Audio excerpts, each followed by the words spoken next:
ఈరోజు నగరంలో ఎన్ని పెండింగ్ రేషన్ కార్డులు ఉన్నాయో అవన్నీ కూడా అప్రూవ్ చేయాలని చెప్పేసి ఈరోజు కలెక్టర్ ఆఫీస్లో సిపిఎం నగర కమిటీ ఆధ్వర్యంలో మెమరాండం ఇవ్వడం జరిగింది. సార్ వాళ్ళు చెప్తున్నది ఏంటంటే ఎంఆర్ఓ ఆఫీసుల వద్ద దళారులు ఉండి మధ్యలో జనాన్ని ఆగందిస్తున్నారు, డబ్బులు తీసుకొని వ్యవహారాలు నడిపిస్తున్నారని మా దృష్టికి వచ్చింది. కాబట్టి మేము దాదాపు ఒక 15 రోజుల నుంచి 10 రోజుల నుంచి ఆపేయడం జరిగింది.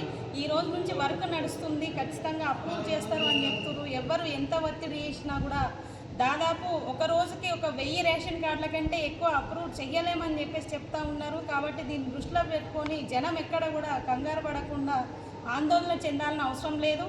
ఎప్పుడైనా సెప్టెంబర్ వరకు మళ్ళీ రేషన్ రాదు కాబట్టి ఈలోపు ఉన్న రేషన్ కార్డులన్నీ కూడా అప్రూవ్ చేస్తాము, ఎక్కడ కూడా మేము ఆపము, జనాన్ని ఆతృత పడొద్దని చెప్పేసి చెప్పమని సార్ వాళ్ళు కూడా మాకు చెప్పడం జరిగింది. అందుకే జనానికి మేము చెప్పేది ఏంటంటే ఎక్కడ కూడా ఆందోళన చెందాలని అవసరం లేదు, ప్రతి ఒక్కరికి కూడా రేషన్ కార్డు వస్తుందని మన వాళ్ళు కలెక్టర్ సార్ వాళ్ళు చెప్తా ఉన్నారు. కాబట్టి రాకుంటే మా వంతుగా మేము ఆందోళన కార్యక్రమాలు చేపడతాము. కాబట్టి జనం ఎక్కడ కూడా ఆందోళన పడాల్సిన అవసరం లేదని సిపిఎం పార్టీ నగర కమిటీగా విజ్ఞప్తి చేస్తూ ఉన్నాం.